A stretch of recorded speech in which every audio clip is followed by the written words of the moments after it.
Bonjour à tous, je suis très heureuse de vous retrouver pour un nouvel épisode de Douceur et Confidence. Alors découvrez en toute intimité une personnalité, aborder des questions de développement personnel, de bien-être et de spiritualité, le tout saupoudré de la magie des fées.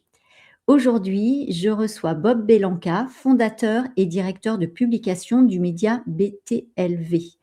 Bonjour Bob, je te remercie d'avoir accepté mon invitation féerique. Bah écoute, c'est un vrai plaisir parce que ça fait quelques années quand même qu'on se connaît. Si d'habitude, c'est moi qui te reçois. Donc voilà, les rôles sont inversés. Je suis ravi de participer à ton émission.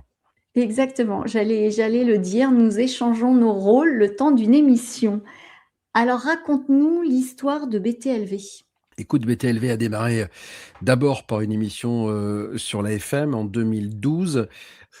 Je regardais ce qui se faisait en termes de production, parce que j'étais producteur d'émissions de radio et de télévision, et je regardais ce qui se passait un peu aux États-Unis, histoire d'amener un peu de nouveauté dans le paysage audiovisuel français. Puis j'ai vu qu'il y avait une émission aux États-Unis, animée par un certain Georges Noury, qui s'appelle Coast to Coast, et qui abordait le sujet du mystère, de l'inexpliqué, de l'archéologie, des grandes énigmes archéologiques, de la spiritualité, parfois du développement personnel, du monde magique des fées, etc. Et je regardais les scores d'audience, parce que comme tout bon producteur, il faut regarder comment ça marche. Et j'ai vu que ça cartonnait le soir, qu'il était numéro un. Donc j'ai appelé tout naturellement le producteur américain et qui m'a dit: «Bah, écoutez, moi je m'en fous de la France, adaptez l'émission, et good luck, quoi». Voilà, donc c'est comme ça qu'est né, d'abord, Bob vous dit toute la vérité sur la FM, et puis un an plus tard, pour avoir une liberté totale de rédactionnelle, et de ton, je suis parti sur, le net, parce que j'ai vu là aussi que tout s'ouvrait, qu'aux États-Unis, encore une fois, des, anciens animateurs stars avaient, monté des chaînes, payantes, radio et télé sur le net. C'est vrai que la technique commençait à évoluer, à avoir un débit, HD, et donc voilà, je me suis lancé là-dessus. C'était il y a, en 2013, j'ai ouvert en septembre 2013, BTLV dans sa configuration actuelle, et puis on m'avait donné bien sûr 6 mois en disant: Tu tiendras pas 6 mois», et puis ça fait, bientôt 14 ans, tu vois? Donc voilà. Oui, oui, puis tu as eu différents chroniqueurs, l'équipe s'est étoffée, tu as su évoluer aussi en fonction des saisons, du rythme Ouais. que la vie nous propose et presque, je dirais, qu'elle nous impose finalement. Oui, j'ai évolué parce que même si, tous les sujets qu'on aborde sont des sujets marronniers, hein, parce que personne n'a la véritablement la Vérité. l'explication, les explications sur tous les sujets qu'on aborde, que ce soit en termes de vie après la mort, d'ufologie, de grands mystères archéologiques. Ce sont des sujets de recherche qui seront jamais finalement clôturés et clos. Il faut quand même se renouveler, avoir des invités différents, aborder, et on voit d'ailleurs que l'actualité nous amène à nous renouveler, parce que bon, en 2017, il y a eu des révélations du New York Times concernant les ovnis, donc fatalement, ça a légitimé le sujet. Maintenant, on ne doute plus des ovnis, on se demande ce qu'ils sont véritablement. On voit que nous, on écrit sur BTLV des articles quotidiens, sourcés, et souvent à comité de lecture. Donc, et on voit que par exemple sur les grandes pyramides, eh bien, on découvre des choses sans cesse, il y a des découvertes. Donc, tout ça fait que c'est bouillonnant, c'est foisonnant. On voit des auteurs qui disparaissent, d'autres qui arrivent, de nouveaux chercheurs. On voit une vieille garde, par exemple, sur les ovnis, qui disparaît malheureusement avec le temps, et puis de nouveaux qui arrivent. On voit des sujets qui ont explosé, qui étaient un peu confidentiels, comme la Confédération Galactique. Moi, je trouve ça absolument dingue, mais c'était des trucs anecdotiques. Tout d'un coup, ça prend des ampleurs pas possibles. Donc, on est en mouvement, un peu comme l'univers qui s'arrête jamais de bouger et de bouillonner. On est comme ça chez BTLV. Et alors cette année, quels sont les principaux thèmes que vous allez aborder? Alors, le thème principal, parce qu'il est majeur aujourd'hui, c'est celui, en fait, c'est pas qu'on va l'aborder, parce qu'on l'aborde depuis toujours, mais il prend une place importante chez nous, c'est vraiment les ovnis, parce qu'aujourd'hui, voilà, on a des audiences quand même au Congrès américain, c'est-à-dire que les sénateurs auditionnent des lanceurs d'alerte. Il y a un film qui est sorti qui s'appelle Age of Disclosure de Dan Farah, où il y a 32 personnalités, dont 80% des politiciens, dont Marco Rubio, qui est le numéro 2 de l'administration américaine aujourd'hui, un contre-amiral, Tim Gallaudet, des lanceurs d'alerte, qui parlent ouvertement de cette vie extraterrestre en annonçant que pour eux, il n'y a plus de doute, quoi. Il existe des civilisations extraterrestres intelligentes. Alors moi, je suis journaliste, donc j'ai toujours un peu de recul par rapport à ça, mais je suis fasciné que des gens avec de tels CV et un tel background s'autorisent de telles voilà, prises de position. Moi, je suis fasciné par ça, hein. Moi, je trouve ça parce que, encore une fois, comme je le dis souvent sur BTLV, c'est-à-dire que les extraterrestres, les ovnis, ça parle de nous. C'est-à-dire que c'est nous dans la place, dans l'univers, c'est quelle position on a, l'infiniment grand, l'infiniment petit, ça fait tomber les distances. Ça veut dire aussi qu'on n'est pas si intelligent que ça, parce que si des civilisations arrivent à nous visiter alors qu'elles sont à des années-lumière, ça veut dire qu'elles ont trouvé le moyen de contracter l'espace et le temps. Voilà, donc ça parle de nous, et d'ailleurs, c'est assez marrant parce que je me dis que ce serait peut-être la solution à tous les problèmes de la Terre, hein, ces extraterrestres. Si jamais ils débarquaient véritablement et se montraient, ce serait peut-être l'occasion et la seule qui permettrait au peuple de la Terre, quel qu'il soit, quelle que soit sa couleur et quelle que soit sa religion, de s'unir. Tu vois ce que je veux dire? Et de devenir non plus des Afghans, des Américains, des Sénégalais, des Français, des Italiens, mais des Terriens. Voilà, et ça, ce serait la plus belle des choses. Donc, je croise les doigts pour que ces extraterrestres arrivent, et avant ma mort, voilà. À quel moment tu t'es intéressé à ces sujets dits paranormaux? Est-ce que déjà, enfant, adolescent? Alors, petit, j'avais quand même toujours les yeux levés vers le ciel, hein. C'est-à-dire que je me suis très très vite posé des questions sur voilà, les étoiles. Je me disais, mais c'est quoi, où est-ce qu'on est, pourquoi, c'est quoi ces trucs qui s'allument dans le ciel? Et puis, quand je regardais une représentation de la Terre et des autres planètes, je me dis, mais qu'est-ce qui la tient? Elle est suspendue par quoi? Elle est dans le vide. Et puis, on me disait que dès qu'on sortait de l'atmosphère, bon, on mourait. Donc, je me suis dit, mais on est sur quelque chose, sur une boule de vie. Et donc voilà, j'avais toujours ce regard levé vers le ciel. Après, j'ai toujours un film a été majeur pour moi, c'est Rencontre du troisième type, bien évidemment, parce que ça m'a intrigué. J'ai adoré les Indiana Jones, j'ai adoré les Benjamin Gates, tous ces trucs-là, tous ces trucs où il y a des chercheurs, tu vois, non académiques parfois, ou parfois académiques, mais qui sortent un peu de la boîte et qui vont chercher des choses qui sont ce qu'on appelle ésotériques, parce qu'on rappelle que voilà, exotérique c'est caché, exotérique c'est montré, et ésotérique c'est caché. Mais ça ne veut pas dire que c'est pas la vérité, qu'il n'y a pas des choses qui sont intéressantes. Donc, je me suis toujours intéressé à ça. En plus, moi, je suis d'une culture sicilienne. Je voyais ma grand-mère petit qui enlevait le coup d'œil de mon père, tu vois. J'étais fasciné de voir une assiette au-dessus de la tête de mon père, des incantations avec de l'eau, de l'huile, et je voyais l'huile se séparer en plusieurs bulles. Enfin, c'était magique pour moi. Et en même temps, je trouvais ça très folklorique, parce que moi, j'étais dans une ère moderne, et puis je voyais voilà, ma grand-mère faire ça. Voilà. Donc, après, ma carrière et 90% de ma carrière n'a pas été teintée de mystère et d'inexpliqué, parce que j'ai eu un parcours complètement académique, hein. C'est voilà, en 2012 que là, je mets vraiment le doigt dans le pot de chocolat, et là, je m'intéresse vraiment à ces sujets. Je m'aperçois que finalement, il n'y a peut-être pas de hasard que ces sujets étaient en moi depuis longtemps, et qu'ils ils ne demandaient qu'à sortir, et qu'à ce que je m'y intéresse. Et puis voilà, et puis j'ai découvert des auteurs, j'ai découvert des gens fantastiques, j'ai découvert des gens incroyables, avec des univers de vie incroyables, des philosophies de vie incroyables. Et voilà, je me suis intéressé à ça. Aujourd'hui, c'est mon univers. Et ça me permet peut-être, même si ce sont souvent considérés comme des sujets de barge, d'avoir les pieds sur terre, paradoxalement. C'est-à-dire qu'aujourd'hui, quand je regarde la télévision normale, d'ailleurs je la regarde plus, mais quand par hasard je me mets sur une chaîne, une plateforme, et qu'en attendant, je passe sur une chaîne et que je tombe sur un extrait d'un journal, un truc comme ça, je me dis, mais Dieu merci, je regarde plus ça, parce que c'est trop anxiogène. Et ces sujets qui sont des sujets d'allumés, tu vois, considérés comme des sujets d'allumés, finalement ne le sont pas beaucoup, et sont surtout des sujets pour des gens qui veulent une autre vie que celle qu'on nous impose depuis des lustres et des lustres. Qu'as-tu appris de ces différents sujets depuis toutes ces années? Bah déjà qu'on est bien plus grand que ce qu'on veut bien nous dire, je pense que l'homme a une puissance fondamentale en lui.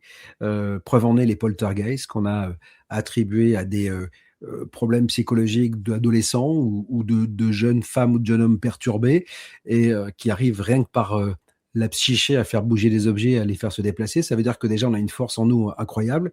J'ai une conviction absolue d'auto-guérison, c'est-à-dire que je pense que si on rit et on sourit quotidiennement, on a moins de chances de développer des pathologies que si on est triste et si on boit du noir.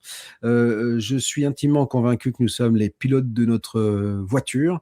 Je ne donne pas les clés de ma voiture à quelqu'un, j'en assume toutes les conséquences, les bonnes choses, les mauvaises choses, mais en tout cas, les prises de décision, je veux pas, si elles sont mauvaises, les responsabiliser à quelqu'un d'autre. C'est-à-dire que c'est moi et juste moi et je sais où je veux aller.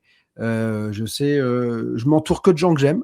J'ai définitivement banni tous les gens qui avaient un côté négatif, voilà, et qui pouvaient me faire du mal.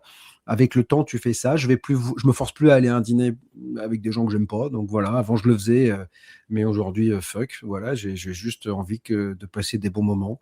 Euh, je vis dans le Midi où il fait un temps généralement très beau, où les gens ont la voix qui chante. Les marchés provençaux sont extraordinaires. Il y a de l'huile d'olive, il y a du bon vin, et voilà. Donc tu vois, et tout ça fait ma vie aujourd'hui, et peut-être tout ça grâce à ces sujets, parce que ça m'a amené à prendre du recul, à ne plus avoir cette envie débordante de réussir. C'est une autre philosophie de vie. J'ai vraiment appris à lever le pied. De toute façon, j'ai eu en plus trois accidents de ma vie durant cette période de BTLV. La vie m'a ramené elle-même à lever le pied et m'a montré qu'il fallait que j'envisage les choses différemment. Voilà, ça m'a appris aussi à être patron, à diriger des équipes, à partager, à accepter le bon comme le mauvais. Voilà.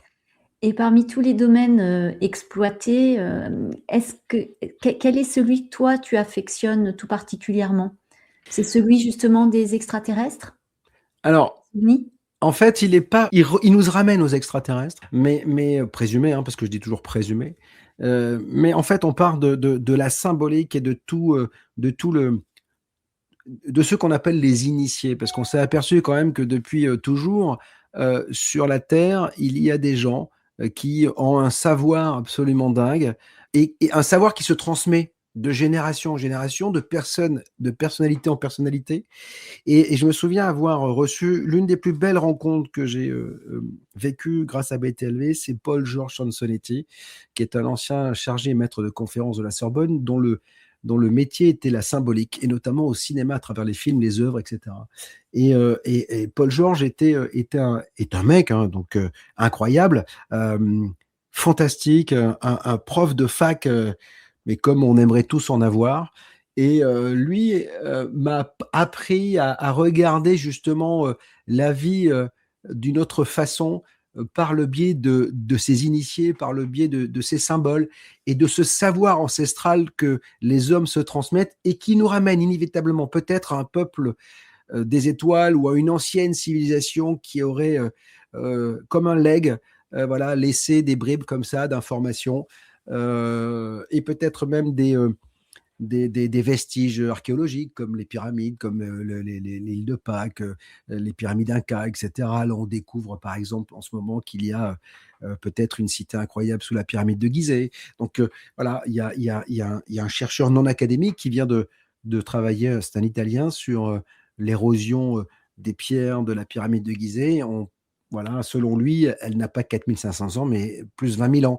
Donc, qui l'a construit et que les pharaons n'auraient fait que les entretenir. Enfin, tu vois. Alors, tout ça, ce sont des suppositions, mais ce sont des suppositions qui sont des théories qui sont très intéressantes. Et la recherche et les grandes découvertes ont été souvent réalisées par des gens qui étaient sortis de la boîte, qui s'autorisaient de marcher en dehors des clous, parce que sinon, bah, en fait, ces gens font des boutures, tu vois. Soit tu as ta plante et tu l'arroses et bon, elle grandit, ou soit tu dis, tiens, si je faisais ça et ça, si je mettais ça avec ça, et ben, moi j'aime bien ces gens-là. Tu vois ce que je veux dire? Et c'est tout. En fait, tu t'aperçois que BTLV et tous les sujets, c'est une pelote de laine, hein, tu sais, et tu tires le fil et que à chaque bout de fil, tu sais, annexe, qui est en digression, eh bien, c'est un sujet, mais qui ramène toujours sur le même, voilà, sur notre place dans l'univers. Qui sommes-nous? Est-ce qu'on était là avant? Est-ce qu'on a toujours été là? Est-ce qu'il n'y avait pas une civilisation intelligente avant la nôtre? Voilà, tout ça fait que moi, je suis super excité.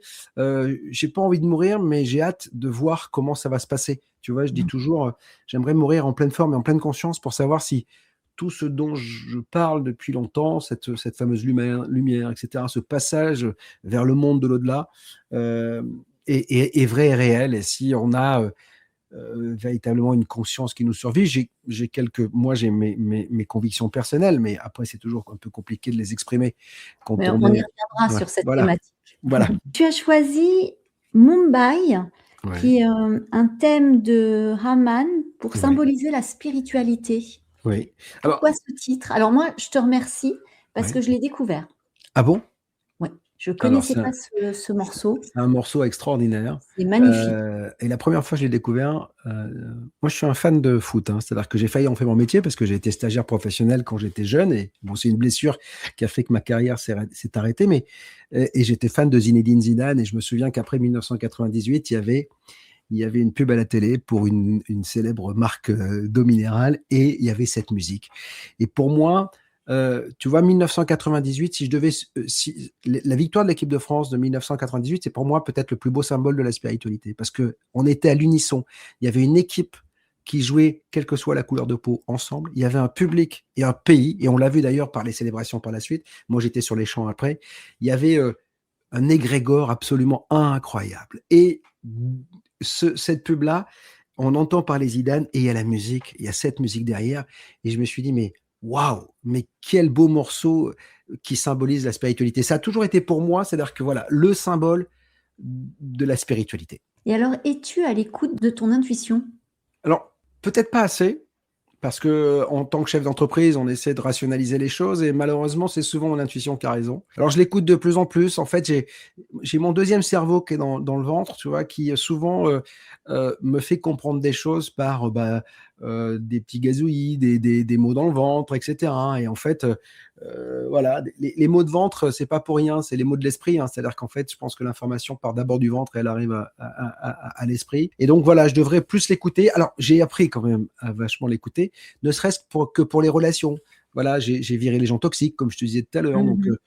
tu sais, j'ai surtout compris que j'étais pas là par hasard, à ce moment-là par hasard, et peut-être là ce soir ou cet après-midi ou ce matin, ça dépend à quelle heure les gens vont écouter ton émission, mais à te parler avec toi parce que je pense que c'est la vie qui nous mène là où on doit aller. Quoi. On a un vrai chemin et parfois tu regardes ta carrière en arrière, tu dis, oh, mais si j'avais ce choix-là, je serais pas là. Oui, mais si j'avais fait ce choix-là, j'aurais peut-être pas BTLV, j'aurais pas. Voilà, j'ai eu des moments dans la vie, je me dis, si j'avais fait ce choix-là, j'aurais pas eu ma femme, j'aurais pas eu mes gosses, etc. Tu vois. Et donc, cette intuition, finalement, elle est plus forte que tout et elle te fait prendre des décisions. Voilà. Donc, mais encore une fois, quand elles sont mauvaises, je les assume. Hein, donc, voilà. Mhm. Et donc, toi, elle passe par le ventre, Oui, par les gazouillis dans le ventre. ouais, ouais, c'est souvent ça. Et puis, il y a des moments, tu sais pas pourquoi, tu as une chaleur absolue en toi, tu as un bonheur. Tu sais, tu le sens pas souvent, mais tu as des moments où tu as un moment d'extase qui dure 10, 15, 20 secondes, où tu te dis, où tout est aligné. Tu as l'impression que tu es en lien complet avec le ciel, la terre, les astres, la nature. Et, tu vois, moi, je me fais des balades incroyables avec mon chien. Et j'ai un jeune chiot et je suis seul dans la garrigue et je me dis, mais quel bonheur, mais quel bonheur. Est-ce que c'est pas ça? Est-ce que ça se résume pas à ça, la vie, un amour, voilà, voilà, qui fou entre un chien et un homme, et puis cette nature, cet environnement où t'as pas de bruit, où t'as pas le tumulte de la vie, tu vois, où tu te dis, mais finalement, on a besoin de quoi? Tu vois ce que je veux dire Mhm. quand tu es dans ce truc-là, tu dis, ouais, tu sais, je suis allé au Sénégal il y a très longtemps. Et j'étais allé en Casamance, etc. Et je me souviens avoir vu des gens et discuter avec eux, parce que j'étais à la pêche avec eux, etc. Et je leur disais, mais vous êtes pas malheureux ici et tout machin. Et ils disaient, mais pourquoi veux-tu qu'on soit malheureux? Il y a le soleil, il y a la mer et on a à manger. Et là, tu te dis, mais est-ce que c'est pas eux qui ont raison? Regarde-nous qui sommes soi-disant évolués, soi-disant occidentalisés. On est à l'aube de la guerre, on se fout sur la gueule, on a besoin du dernier iPhone, on veut tout. Enfin, tu vois, on s'est mis dans des carcans, voilà, c'est pas ça la vie, je pense. Enfin, la vie, elle est beaucoup plus simple et parfois, voilà, tu retrouves, même si tu es dans cette situation un peu folle, dans des moments où tu es en forêt comme ça, ou des moments où de pleine conscience et de pleine nature. Et de simplicité. Complètement, voilà. Tu es attentif aux autres signaux que peuvent te transmettre ton corps? Est-ce que parfois tu parlais de tout à l'heure, qu'il t'avait envoyé des sacrés Mmh. signaux, sur les années BTLV, Ouais. pour te dire: «Attention, ralentis». En fait, j'ai compris qu'il fallait plus que j'atteigne ces signaux, en fait. Voilà, tu vois? J'ai eu la première fois un accident de 2 roues. J'ai eu 5 fractures. Je me souviens à l'époque, à BTLV, ça a été 2 mois de fauteuil roulant et cetera. Donc là, j'étais tellement le nez dans le guidon, tout seul, face aux démons de l'entrepreneuriat français, si tu veux, et j'étais 20 heures sur 24, au boulot, et à un moment donné, bah, voilà, on m'a dit: «Stop, ça s'arrête». Après, je me souviens, avoir eu, des calculs, pareil. On m'a dit: «Stop, ça s'arrête». Et puis un jour, j'ai eu, une appendicite foudroyante. Ça a toujours été des facteurs comme ça, tu vois, dans ma vie, qui, ont fait que plus j'allais à l'hôpital, malheureusement, plus je comprenais que c'était pas forcément comme ça qu'il fallait, aborder les choses, et qu'il y a un mur, on a tous un mur devant nous, et que, il y a des gens qui décident de le prendre et de l'exploser. Il y a des gens qui se disent: «Mais finalement, si je le contournais». Et je crois que j'apprends à le contourner aujourd'hui. Voilà, alors des fois je le frôle encore un peu parce que je suis un peu rugueux, tu vois? Mais j'apprends à le contourner, à faire en sorte parce que prendre le mur, ça fait mal, hein, quand même, hein. Est-ce que, ça voudrait dire qu'il est essentiel d'être plus à l'écoute de son âme, de son cœur, que finalement son ego? Alors, je vais te faire une confidence assez incroyable, c'est que moi je me parle. C'est-à-dire que je parle à mon âme. C'est-à-dire que déjà, chaque soir avant de me coucher, enfin quand je suis sur le point de m'endormir, comme je m'endors très tôt et très vite. Enfin pas très tôt, mais très vite. Il faut que je m'octroie 20 secondes où je remercie, la journée, je remercie, pour, la santé de mes enfants, de ma famille. Tous les soirs, je remercie. Voilà, donc voilà. Puis après, mon âme, par exemple, quand je suis torturé, quand, il y a des moments où je ne dors pas, je dis: «Stop». Je me dis: «Stop». Je dis, tu sais, j'imagine que j'ai un petit diable noir là et un petit ange là, et je parle au diable noir qui est la face sombre de mon âme. Je lui dis: «Stop, arrête, j'ai besoin de dormir, je veux plus entendre ça, je veux plus ça», et ça marche. C'est-à-dire que ce qui est fou, c'est que ça marche. Je m'endors assez vite, c'est-à-dire que voilà, ça s'en va, et je pense qu'on a un double, voilà, qui est ici, qui est notre conscience, notre âme pour les plus religieux, on l'appelle comme ça, hein. Et ben, elle nous envoie des choses fantastiques, les idées, les intuitions, les choses comme ça. Et puis on peut lui aussi lui envoyer des choses et lui demander des choses en disant, «Guide-moi là-dessus, est-ce que tu penses que». C'est ce que je fais assez régulièrement. C'est-à-dire que ça m'a apporté peut-être, une sagesse que je n'avais pas avant. Ça, c'est peut-être BTLV qui m'a apporté ça, tu vois? Je me dis, «Parle-toi, écoute-toi, tu pas seul». Voilà, donc tu pas seul, il y a quelqu'un. Et puis après, enfin, je le dis souvent, j'ai déjà dit à BTLV, moi, je suis intimement convaincu d'avoir, une aide, cosmique absolument incroyable. C'est-à-dire que mais ça en est presque, dingo, hein. C'est-à-dire que, un exemple, je dois 10 000 €, ça m'est tombé dessus, j'ai une facture qui vient de tomber, j'ai pas les ressources et tout, et tu sais pas pourquoi, il y a un contrat qui vient de tomber, j'ai 10 000 €. Il y a toujours des choses comme ça, et je me dis: «Mais c'est pas vrai!» C'est-à-dire qu'en fait, et ça a toujours, toujours, toujours été comme ça. Je l'ai encore vécu, à la rentrée là, enfin, c'est fou, et je me dis: «Mais». Et je remercie. Donc voilà, je remercie, voilà, je sais pas, et d'ailleurs je leur dis, je dis souvent, «Si jamais vous voulez vous montrer, montrez-vous, j'adorerais, hein». Donc voilà, si tu veux te montrer, parce que je sais pas s'ils sont Mmh. plusieurs, un, 2, 3, si c'est pas moi qui fomente ça, parce que on peut tout imaginer, si c'est pas ma conscience justement qui est plutôt positive et qui, trouve les bons moyens pour que moi je trouve finalement le bon contrat et le machin. Enfin, tu vois, c'est tout un tas de questionnements, mais je suis, c'est pour ça que je suis assez, confiant. Ma femme me dit toujours, mais, et mes enfants me disent: «Mais on n'est jamais inquiet, quoi. Avec toi, on n'est jamais inquiet parce que tu déplaces des montagnes», tu vois? Je veux dire, il se passe toujours un truc qui fait que tu rebondis. Après, comme je te l'ai dit tout à l'heure, je suis responsable de mon véhicule, et qu'à un moment donné, c'est moi qui mets de la gasoline dedans, quoi. Tu vois? Si tu l'alimentes pas aussi ton véhicule, si, tu moi je me souviens, j'avais vu un truc, je crois que c'était Le Secret ou un truc comme ça, un film où il disait, t'attends, tu demandes de l'univers et ça va venir. Non, non, non, ça marche pas, ça. C'est-à-dire qu'à un moment donné, l'énergie, il faut quand même, tu vois, la provoquer quand même. Donc, il faut avoir ta pensée créatrice, il faut Mais c'est visualiser toi, le ton ciel t'aidera, c'est-à-dire mais, aide-toi, le mais, ciel t'aidera. Je suis plus dans cette... mais tu as raison. Et toutes ces expressions-là, tu sais, elles sont vieilles, mais elles disent tellement la vérité. Tellement la vérité, tu sais. Mais je pense que c'est lié aussi à la période où on a beaucoup parlé aussi du lâcher-prise. Et pour beaucoup, le lâcher-prise, c'était « je ne fais plus rien ». Mmh. Mais pas du tout. Le Mmh. lâcher-prise, pour moi, c'est initier des choses, mais en revanche, on ne se focalise pas sur le résultat. Bah On oui. se focalise sur l'émulsion créatrice que ça provoque. Du coup, ça nous ramène dans l'instant présent. Et donc là, il n'y a plus de notion de temps puisqu'on est à l'instant de ce qu'on fait, de ce qu'on crée, de ce qu'on imagine. Et c'est un pur bonheur. Mais en revanche, moi, je lâche sur le résultat. Mmh. Tu vois? Pour moi, c'est ça lâcher prise. Mais Bien pour sûr. des gens, effectivement, ils auront une autre, définition. Ils te diront: «Bah non, moi, lâcher prise, on m'a dit de lâcher prise, donc je fais rien». Bah Non. non.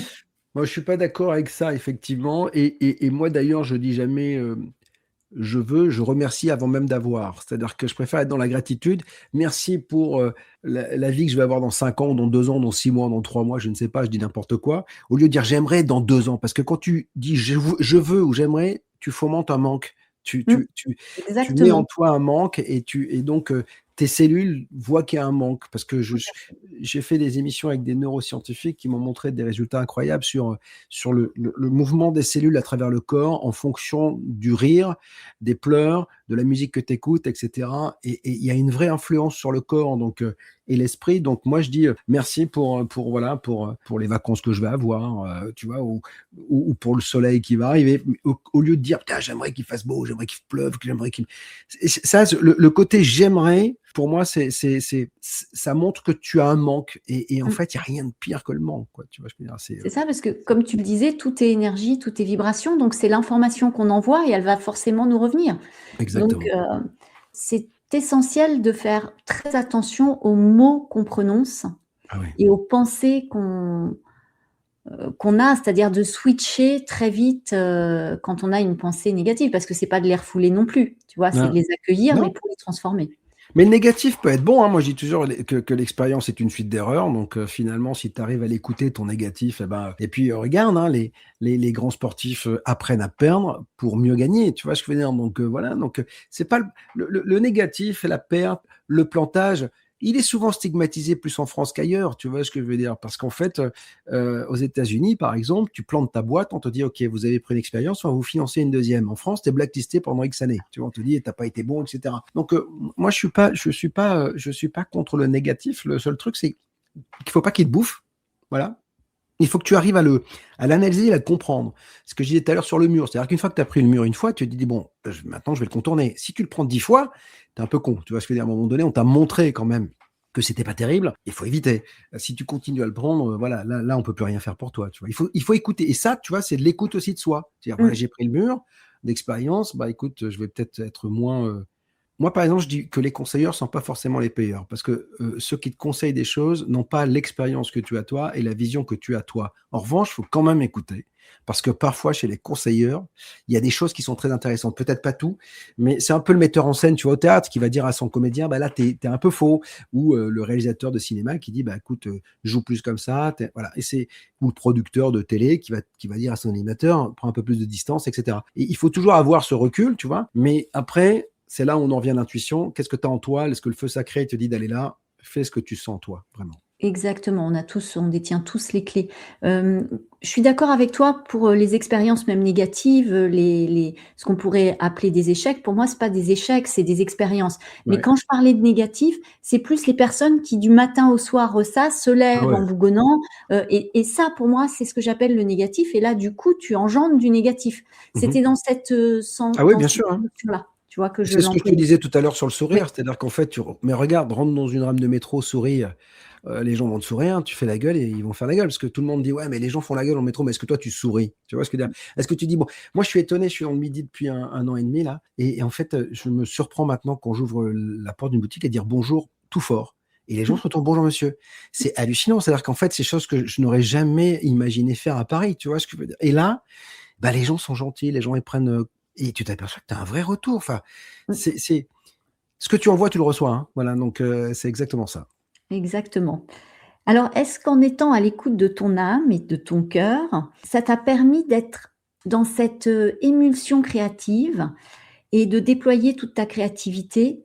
En fait, moi, j'ai toujours été bouillonnant d'idées. C'est-à-dire qu'en fait, d'ailleurs, je remercie ceux qui me les envoient, hein, parce que voilà, je sais pas qui me les envoie, parce que je sais pas si on les crée ou si quelqu'un nous les envoie, ces idées, mais j'ai toujours été bouillonnant d'idées, parfois bonnes, parfois moins bonnes, hein, elles n'ont pas toutes réussi, hein, mais en tout cas, j'ai toujours été créateur, moi. Donc voilà, j'ai toujours créé, j'ai écrit des chansons, j'ai fait du cinéma, j'ai écrit des sketchs, enfin, tu vois, j'ai écrit un roman, donc voilà, j'ai toujours été j'ai écrit des tonnes d'émissions de radio, d'émissions de télé, donc j'ai toujours été dans cette créativité. C'est-à-dire que créer, pour moi, tu sais, il y a un truc que je trouve hallucinant. Moi, je suis très sensible à la musique, hein, donc voilà, je pleure en écoutant des morceaux, je suis hystérique en écoutant d'autres morceaux, et je dis, si Dieu existe, il a créé la musique. En fait, pour moi, les artistes musicaux sont pour moi une preuve absolue que Dieu existe. Parce que sur des notes, sur des montées de voix, sur des breaks de musique, parfois ça te met dans des états, mais qui sont absolument dingues, et tu te dis, mais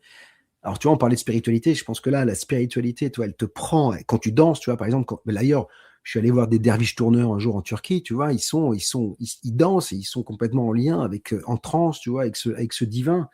Et voilà, je me dis, Dieu, c'est un grand mot, hein, la création, la divinité, la source, comme on l'appelle, hein, comme tu veux. Mais voilà, il y a quelque chose qui fait que, et c'est dans la musique que moi j'ai trouvé que Dieu ne pouvait qu'exister. C'est un langage universel Ah parce oui, que oui, quelle que soit la langue, d'une chanson, on perçoit tous quelque ah oui. chose en C'est écoutant. l'émotion. Voilà. Alors qu'un livre, il a besoin d'être traduit, tu vois? Si Ouais. on me présente un livre en chinois ou en japonais, moi, je serais incapable de le lire, il faut me le Ouais, bien traduire, sûr. tu vois? Mmh. Alors que la musique, elle va me provoquer quelque chose. Bah, la preuve en est quand tu vas quand tu vas en boîte de nuit, tout le monde chante anglais sur la chanson, et en fait, personne parle anglais, tout ce que je veux dire. C'est Mais du bon, bon yaourt. bah, ils font du bon yaourt, et voilà, et donc ça fonctionne, et Et alors que signifie pour toi la créativité? la liberté. Tu sais, quand j'ai écrit mon premier roman, il y a un truc qui était absolument incroyable. J'étais dans une période compliquée professionnellement. J'avais été viré de France Télévisions.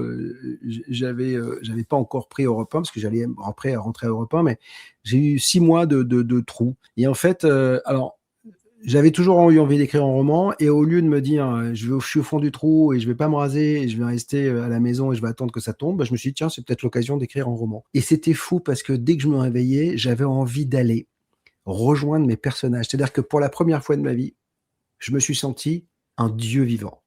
Parce qu'en fait, c'était moi qui créais la vie des personnages. C'est moi qui créais la personnalité des personnages. C'était devenu des amis. C'est-à-dire que ces personnages-là, je les connaissais, je les faisais parler.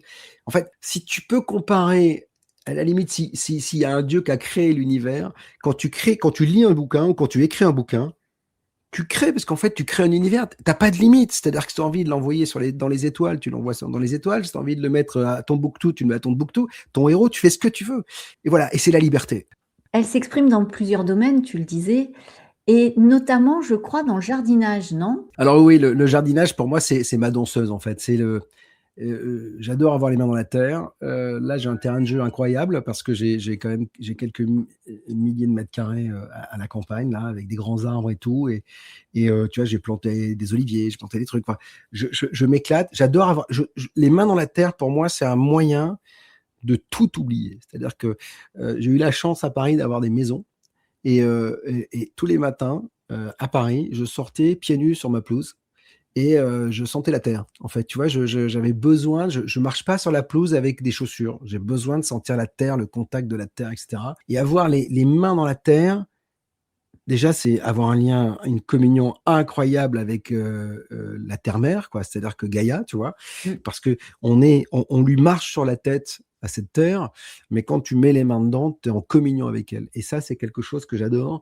Et puis la nature, c'est la vie à l'état pur. C'est-à-dire qu'il y a des saisons, tu vois, là, il y a Là, j'ai un tilleul et un chêne en face de moi.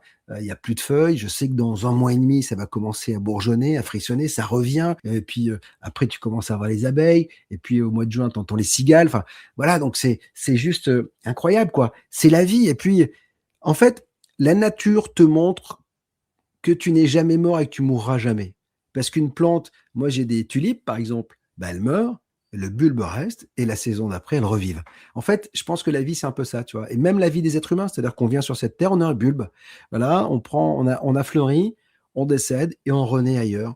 Sous une autre forme, sous un autre corps, enfin je sais pas, mais en tout cas voilà, je pense que ce jardinage là, il me permet de m'évader complètement, de tout oublier. C'est-à-dire que les plus gros problèmes, dès que je mets les mains dans la terre, je les oublie. Voilà. Et alors, est-ce que tu as eu l'occasion de rencontrer mes amis les fées? Alors non, grâce à toi, si tu veux, je m'y intéresse, tu vois. Alors, ce qui est quand même assez incroyable, c'est que je parle à la nature, je parle aux arbres, je Mmh. parle à la pelouse avant de la couper. Je dis attention, je vais te couper, etc. Je sais qu'il y a un monde absolu, hein, on n'imagine pas, c'est l'infiniment grand et l'infiniment petit, mais quand tu marches sur une pelouse, il y a des milliards d'êtres vivants qui sont là. Et parmi lesquels peut-être des fées. Donc voilà. Et des lutins. Je sais qu'on a fait pas mal d'émissions dessus. Moi, je suis fasciné par ça parce que c'est mon âme d'enfant déjà qui reprend le dessus. J'ai jamais vraiment grandi, au sens propre comme au figuré d'ailleurs. Donc voilà.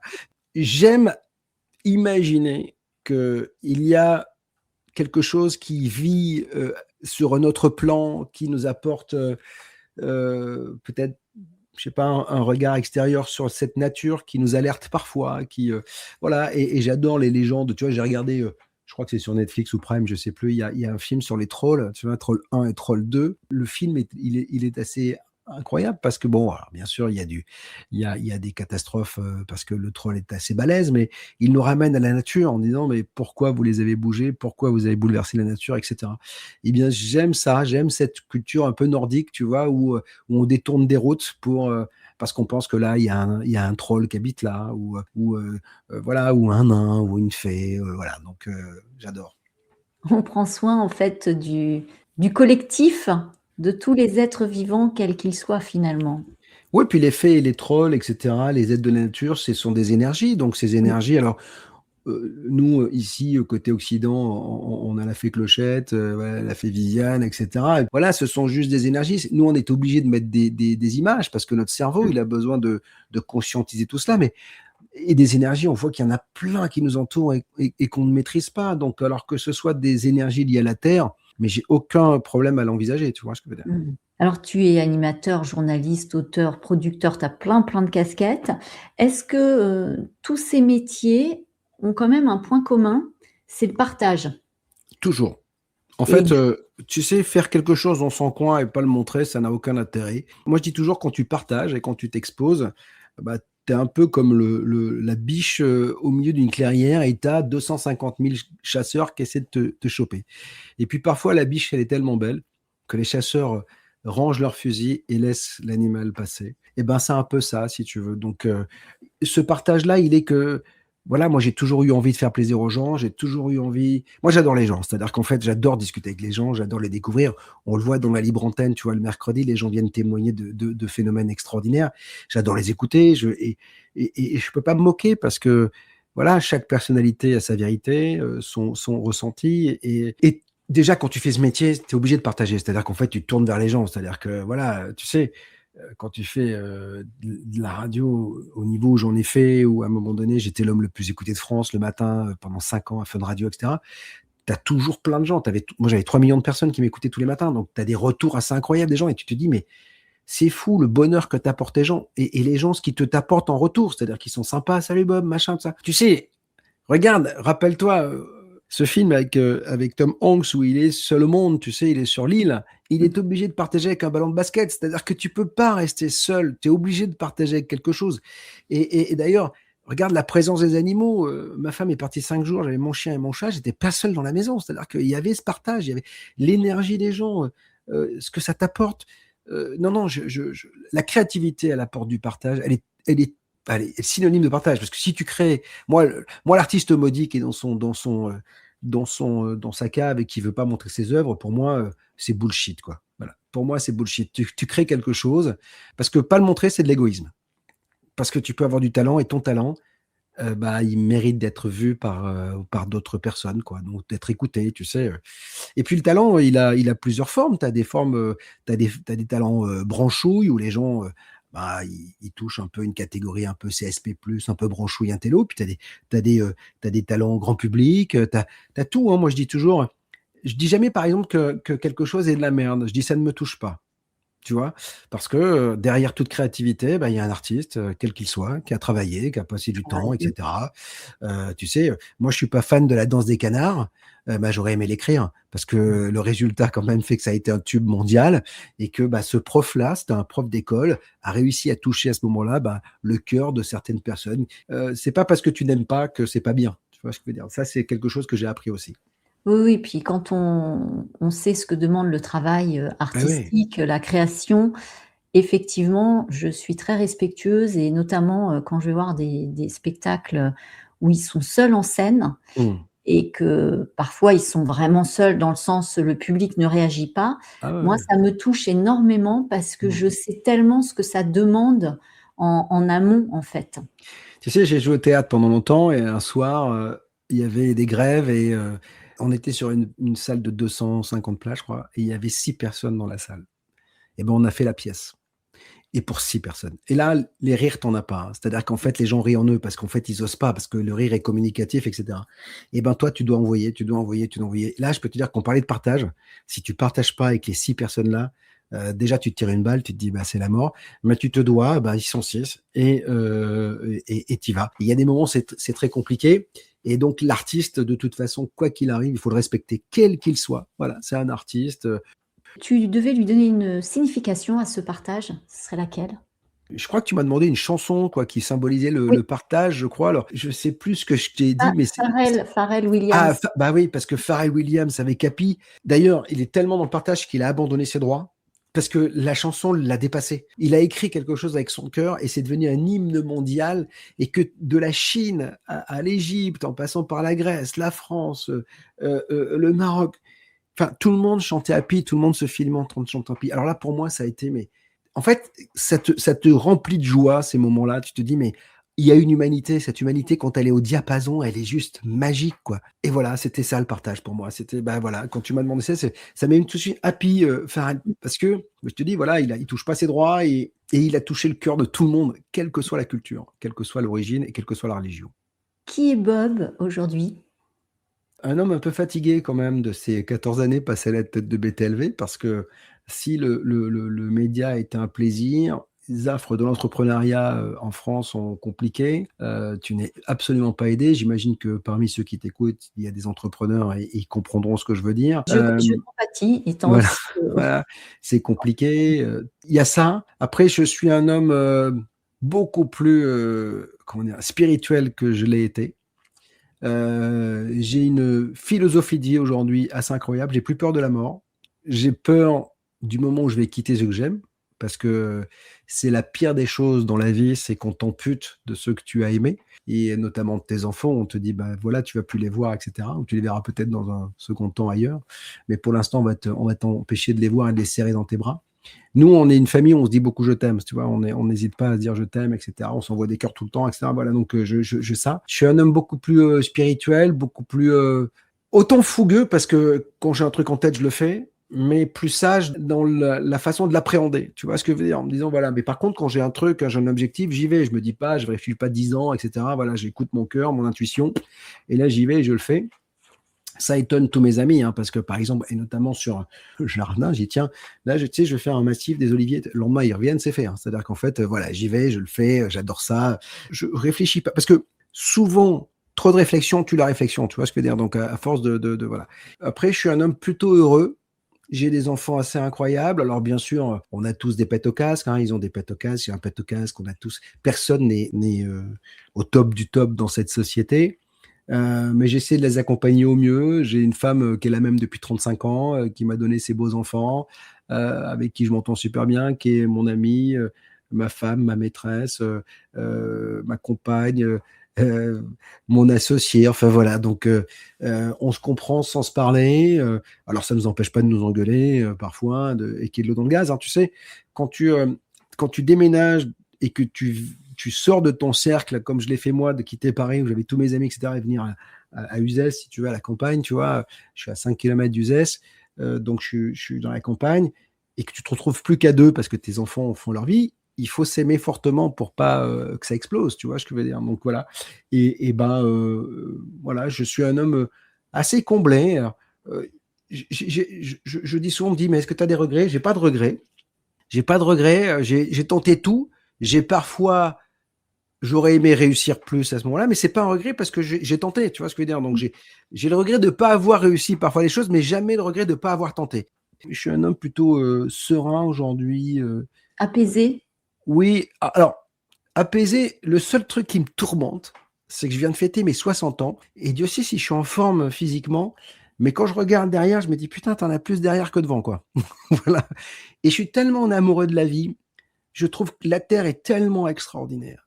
Je peux être, tu vois, devant un ruisseau un peu bouillonnant, tu vois, et je me dis, là, il y a de la vie en dessous, il y a le soleil, il y a ces rochers, mais je trouve ça tellement incroyable. La terre est tellement belle, je me dis, mais j'espère que de l'autre côté, ce sera encore plus beau parce que on mesure pas la chance que l'on a d'être terrien aujourd'hui, parce que le monde qui nous entoure quand même dans l'univers, les seules planètes qu'on a pu découvrir aujourd'hui, elles sont quand même un peu compliquées, tu vois, Mm. en tout cas pour notre réalité de vie, tu vois. Le tourment, il vient de là, de me dire merde, j'aimerais bien avoir tu sais, tu te rappelles la pub Monsieur Cadbury, vous pouvez pas les faire un peu plus long vos biscuits là. Ben, moi c'est un peu pareil, j'aimerais avoir 40 ans de plus, 50 ans de plus. Ben bon, c'est la vie. En fait, le sel de la vie, il est là parce qu'on sait qu'elle se termine, hein, donc voilà. Et tu parlais de ton âme d'enfant. Es-tu à l'écoute de ton enfant intérieur et si oui, que te dit-il? De rester un enfant. Je t'assure, tu sais, j'ai l'impression qu'il est parfois qui fait 50 centimètres, tu sais, et que quand je décolle, il me ramène toujours, il me ramène toujours, il me ramène toujours.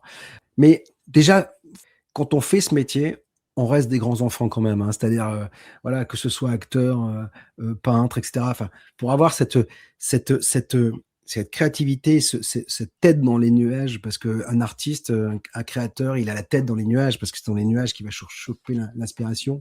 On reste des grands enfants parce que justement, ce côté enfant te permet d'écouter ton intuition, de te dire, bah, c'est bien. C'est-à-dire que, tu sais, moi, j'ai joué au foot pendant longtemps et j'adore dans jouer au foot, il y a le mot jouer. Et tu sais, alors, bien sûr, plein de gens fustigent les footballeurs, mais tu les vois pleurer parfois à la fin d'un match parce qu'ils ont perdu. Et c'est à ce moment-là, c'est l'enfant qui pleure. C'est plus le mec qui gagne 20 millions de dollars, je sais pas combien, etc. Je m'en fous de ça. Mais pareil pour un chanteur, quand il chante et qu'il a les larmes aux yeux, etc. Il est au Stade de France et qu'il a 40 000 personnes, il va gagner 1 million d'euros pour chanter. Mais à ce moment-là, c'est l'enfant. Tu vois ce que je veux dire, qui chante. C'est celui qui a toujours rêvé d'être sur la scène. C'est celui qui a toujours rêvé d'être en finale de Coupe du Monde. C'est celui qui a toujours rêvé d'être au départ d'une descente, tu vois, des JO à ski. Moi, je suis toujours désolé de voir des gens qui ont perdu cette enfance-là, de voir des gens qui sont devenus très sérieux. Enfin, le monde, ça vaut pas la peine de le vivre sérieusement, quoi. C'est-à-dire qu'en fait, tu as 70, 75, 90 ans au mieux pour vivre cette vie, mais profites-en.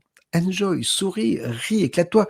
J'ai la chance d'avoir un ami, on s'est connus il y a 51 ans, tu vois ce que je veux dire. Donc voilà, on était à l'école, on s'est battus, on avait 9 ans et on s'est retrouvés tous les deux d'un côté de la cloche, parce que le directeur de l'école nous avait dit, je vous punis, tournez le dos à la cour. Et en fait, on a commencé à se parler, on est devenus les plus grands amis, ça fait 51 ans qu'on se connaît, et on se parle quand je le vois, on s'appelle une fois tous les 15 jours, tu vois, voilà. Il habite Bordeaux, moi j'habite Uzès, donc sud-est, sud-ouest, tu vois. Mais on se parle comme si on avait 14 ans. C'est-à-dire qu'on a fait toutes les bêtises du monde. On allait à la pêche ensemble, les pieds dans l'eau. Quand on avait 12 ans, on était les pieds dans la flotte, on allait chercher les écrevisses. J'ai eu une enfance incroyable, moi. On allait à la pêche, je ramenais des goujons à ma mère, elle savait plus quoi en mettre. Enfin, on avait des motos, on était dans la campagne. Enfin, cet âme-là, et on se dit toujours avec mon pote, mais on a eu une enfance, une adolescence incroyable. Et elle nous a nourris au point que justement, elle n'est jamais partie. Tu vois ce que je veux dire? On n'a jamais été amputé. Puis j'ai eu la chance d'avoir des parents qui m'ont laissé vivre cette enfance et cette adolescence d'une façon rare. Même moi, je pense que j'ai pas. Et Dieu sait si j'ai dit à mes enfants de faire ce qu'ils voulaient et de n'avoir en tête de faire que ce qu'ils voulaient. Je ne sais pas s'ils ont eu, comme ils étaient à Paris, une aussi grande liberté que moi j'ai pu en avoir à la campagne, quoi. Et est-ce qu'il y a un dialogue entre le grand et le petit, du coup? Que lui répond le grand? Alors, le grand, parfois, lui dit, il est un peu condescendant, il te fait: «Attends, tu verras quand tu auras mon âge», et le petit, il fait: «Arrête de t'enflammer». Mmh. Voilà, tu vois ce que je veux dire? Le grand, il a toujours ce côté un peu: «Bon, écoute, tu verras, mais comme on fait avec les enfants, vous verrez quand vous avez mon âge, d'accord?» D'accord, mais lui, il a cette insouciance et lui, il se dit: «Mais je m'en fous de ton âge, lui, tu vois? Arrête de t'enflammer, c'est pas parce que» d'ailleurs, c'est marrant parce que mon fils qui a 31 ans me dit, parfois quand on s'engueule, parce que ça m'arrive de m'engueuler, il me dit: «C'est pas parce que tu as 60 ans, tu sais plus de choses que moi, j'ai 31 ans, enfin j'ai 30 ans, je sais, hein, donc voilà», et il a raison parce qu'en fait, l'expérience de ces 30 années, elle est aussi valable que l'expérience des 60 ans, tu vois ce que je veux dire? Ce serait trop con de dire: «Attends, moi je sais et toi tu sais pas». Il sait avec ses mots, avec sa vie et cetera, et moi je sais d'autres choses. Tu parlais, que tu avais aucun regret, donc quel regard poses-tu réellement sur ce parcours, sur ce chemin? Je suis assez fier. Mmh. Franchement, je suis assez fier. Parfois, quand je regarde mon CV, je me dis que c'est un CV de mytho, en fait. Tant j'ai fait de choses, tu vois? Entre, espoir du football, après, les débuts des radios libres, après, les cours Florent au L'acteur Studio, et puis, mon arrivée, à Skyrock, Fun Radio, mes caméras cachées, des sketchs que j'ai fait avec les nuls, le théâtre que j'ai fait, le roman, des livres sur la radio, enfin, tu vois? J'ai chanté au Stade de France, quoi, quand même. J'ai fait un disque, j'ai été, numéro 1 des clubs, en 96, l'année de naissance de ma fille, j'ai chanté au Stade de France devant 55 000 personnes. Il n'y a pas beaucoup de gens qui peuvent le faire, tu vois? Alors j'étais pas seul, hein, c'était toute une ribambelle de chanteurs et de chanteuses qui se succédaient. Mais voilà, j'ai fait des téléfilms, j'ai joué au théâtre en direct pour France 2. Je me dis: «Mais waouh! Mais j'ai créé BTLV», enfin, tu vois? J'ai reçu des gens, mais éminemment, intelligents, cultivés, grâce à BTLV. J'ai discuté avec des maîtres de conférences, des scientifiques. Non, je suis assez fier. Moi, j'ai pas fait d'études parce que quand tu es apprenti footballeur, bah, alors maintenant ils en font, mais à l'époque on n'en faisait pas, on a arrêté très, très tôt, et je me suis nourri en fait par, bon, j'ai toujours été curieux, j'ai toujours été travailleur, beaucoup plus travailleur que bon nombre de mes camarades, donc je lisais beaucoup, beaucoup, beaucoup, beaucoup, et là, par exemple, avec BTLV, je lis entre 8 et 10 bouquins par mois. Donc tu imagines comme ça me nourrit, tu vois ce que je veux dire? Alors il y a des bouquins qui sont, plus fastidieux à lire parce qu'ils sont pas très bien écrits, puis tu as d'autres, c'est tu te dis: «Mais pourquoi j'ai pas écrit ce bouquin? Pourquoi le mec est si intelligent?» Et moi, je crois qu'on parlait de partage, une émission de télé ou de radio, c'est un partage absolu, et que si tu es intelligent, c'est parce que la personne que tu interroges est intelligente. Elle va te donner quelque chose qui va, c'est un peu comme, au tennis, tu vois? Quand tu as 2 mecs qui jouent super bien, bah, le match est d'un niveau. Si tu as quelqu'un qui écrase l'autre, bah, bon, ça va durer une demi heure et puis c'est terminé. Pareil pour une rencontre de football ou dans le sport, c'est toujours comme ça. En interview, c'est pas un adversaire, mais la personne qui est en face de toi, elle va donner le tempo, tu vois? Mmh. Et même toi, tu vois? Moi, je dis toujours que l'interview, par exemple, il commence quand ils arrivent à la sortie de l'ascenseur. Je souris: «Bonjour, comment ça va? Je suis bien, je suis heureux de vous reconnaître». Parce que dès ce moment-là, tu as dédramatisé ce qui, pour certains, est difficile à vivre, hein. Moi, tu vois, sur mon plateau, il y a des caméras partout, il y a des lumières, et cetera. Parfois, ça peut être impressionnant pour certains, et en fait, je les décontracte. Je dis: «C'est comme à la maison, mettez vos chaussons, c'est bon, on est à un dîner, on discute, et cetera», et donc là, voilà, c'est ce partage-là qui est important aussi, tu vois? J'ai eu la chance de pas être trop con, et le travail m'a rendu peut-être un peu intelligent. Je dis un peu parce que quand je vois certaines personnes, je me dis: «Waouh!» Voilà, tu vois? Est-ce que ta vie, elle a été empreinte ou elle est encore empreinte de synchronicité?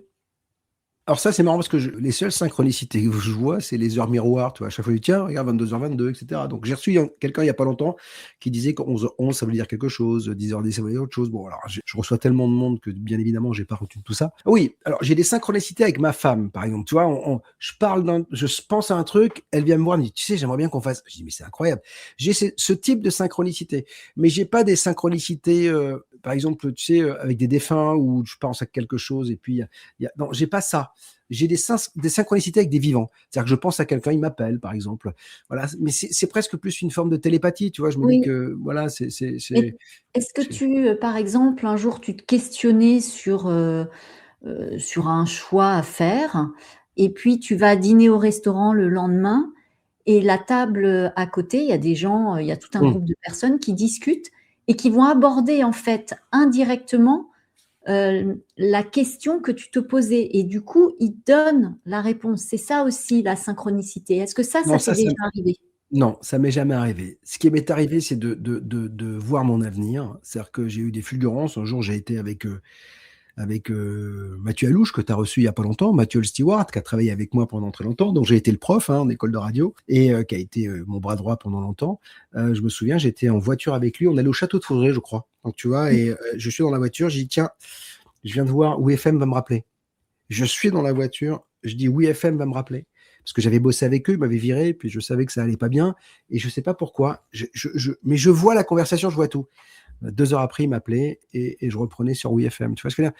Ça, j'ai eu quelques trucs comme ça, des fulgurants. Je me dis, tiens, euh, la dernière, enfin là maintenant on habite dans le sud, mais la dernière maison qu'on avait achetée à Paris, elle n'avait rien de ce qu'on voulait avec ma femme. On était au Mont Valérien et donc c'est comme ça. Et donc il y a des étages, etc. Et il y a un plateau central, l'étage qu'on destinait aux enfants, mais qui n'était pas du tout comme ça, parce on a fait tout tomber, on a tout redistribué, mais on arrive à l'étage, on s'était pas parlé pendant la visite, chacun était parti. Elle me dit, comment tu sens? Je dis, mais je me sens bien. Et elle me dit, moi aussi. Elle me dit ça, et je descends les escaliers, et pendant que je descends les escaliers, je vois la maison telle qu'on va la faire, telle qu'elle est devenue. Voilà, donc ça, c'est un truc assez dingue. Et j'ai eu 2 fulgurances comme ça et c'est marrant parce que pour cette maison, par exemple, tu parlais d'intuition tout à l'heure. On a demandé une grosse somme d'argent, mais une très grosse somme d'argent parce que tu sais que les maisons à Paris coûtent cher à la banque. Et je n'ai jamais douté de l'obtention du crédit. Alors que quand j'allais acheter une voiture, j'étais flippé en me disant, bah, moi, j'avais me filer mon crédit, etc. Là, je savais que c'est cette maison, que j'aurais ce crédit, que je pourrais m'offrir ça, etc. Voilà, ça, c'est des fulgurances que j'ai eues, c'est des choses que j'ai eues, mais j'ai pas eu ce côté, voilà, tu penses à un truc et à côté dans la table, tu vois, j'aurais adoré, hein, non, mais c'est pas arrivé. Alors moi, ma vie est ponctuée chaque jour de synchronicité, même si je me lève pas le matin, bien évidemment, en attendant les signes, Ouais. mais ça en devient risible même à certains moments, Ah tellement ouais? c'est gros. Et quand mon ego, tu sais, veut pas les voir, veut pas les Mmh. entendre, ça va être encore plus extraordinaire, spectaculaire, pour que je prenne bien conscience que quelque part ailleurs, on me Mmh. parle et on veut me transmettre une information. Ouais. Parce que selon toi, qui peut nous envoyer ces signes? Est-ce que c'est nous-mêmes? Est-ce que c'est la vie? Est-ce que c'est les guides de lumière? Est-ce que c'est les disparus? Est-ce que c'est les anges? Est-ce que c'est les fées? Alors si je le savais, je fermerais BTLV parce qu'en fait, c'est mon chemin d'exploration. Je pense qu'il y a peut-être il y a peut-être une coalition, si tu veux, tu vois, de l'autre côté, entre, bah, ceux qui sont, partis, qui, peut-être, poussent un peu les guides à nous filer des si tant est que les guides existent, hein, ou, notre conscience justement qui a peut-être, un temps d'avance, tu vois, sur la vie, qui voit déjà peut-être le futur que toi tu ne vois pas et qui te donne ces synchronicités, qui te dit, bah écoute là, prends par là, regarde, il y a eu plein d'histoires où les gens se disent, juste au moment où on prend l'avion, ils disent non, je le prends pas. Et l'avion se crache, tu vois ce que je veux dire? Là, tu te dis, qui est-ce qui lui a envoyé ça? Quelle est l'entité, quelle est la force, quelle est la conscience, l'énergie qui lui a L'énergie. envoyé ça, tu vois ce que je veux dire? Voilà, donc après, concernant les synchronicités, pour en venir à ça, peut-être que je les écoute pas, tu vois ce que je veux dire? Donc, ou en tout cas, j'ai pas appris à les écouter, quoi, tu vois? Mmh. Pour ma part, je pense, comme toi, je crois que c'est autant, nos disparus à certains moments, autant les anges, puisque je capte les anges, les fées, et je crois que c'est effectivement en fonction du message. Mmh mh. C'est, l'une de ces, énergies qui nous transmet, cette synchronicité, quel que soit le support par lequel, Ouais, bien sûr. elle passe. Que représente la mort pour toi? Tu disais de ne pas en avoir peur. Alors, la mort, elle représente 2 choses. Elle représente la fin de la vie physique sur terre, et Dieu sait si la vie physique est extraordinaire parce que, sentir tu sais, quand je me suis rasé la tête la première fois, j'ai pris une douche, l'eau qui a coulé. Alors maintenant, mon cuir chevelu est un peu tanné, mais l'eau qui tombait sur la tête alors que j'avais plus de cheveux, c'était une sensation, mais démentielle. Quand je bois de l'eau, tu sais, fraîche et que tu la sens Mmh. parcourir ton corps, quand tu sens J'ai la chance, donc dans le midi et parfois l'hiver, tu vois, je me fais une sieste au soleil, c'est le soleil te caresse, il n'est pas brûlant. C'est des sensations qui sont, voilà, la mort représente la fin de tout cela. Le sexe, parce que c'est juste extraordinaire, enfin, tu vois, cette sensation absolue voilà, de cohésion, on fait plus qu'un, quoi, tu vois, de communion, enfin, tu vois. Ça, c'est la fin, c'est ça, et puis la perte voilà, des gens que j'aime, quoi. Donc ça, c'est le truc le plus difficile. Et après, elle représente aussi, et je l'espère, en tout cas, il y a de fortes, il y a de grands espoirs qu'il y ait quelque chose après. Le début d'une autre vie, d'une autre façon, d'une autre. Moi, j'ai eu une expérience incroyable il y a quelques années. J'avais 24 ans, 25 ans, j'ai fait un voyage astral, tu vois. Alors, je ne savais pas du tout ce que c'était, hein. Franchement, j'étais pas du tout dans ces univers.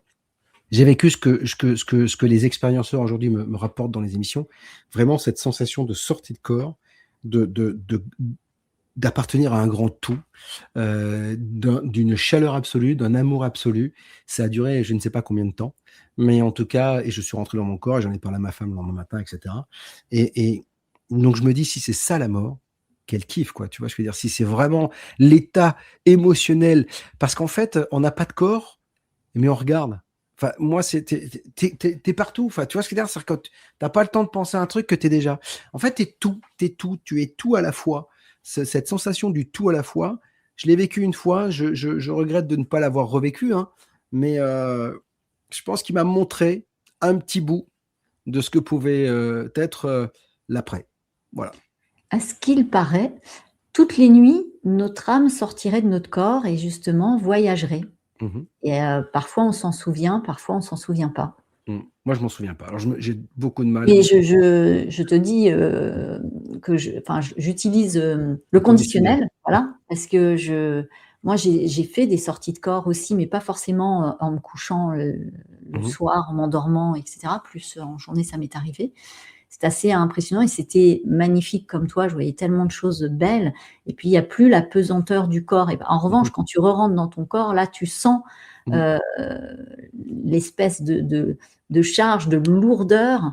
C'est très subtil, c'est très difficile à décrire, je trouve.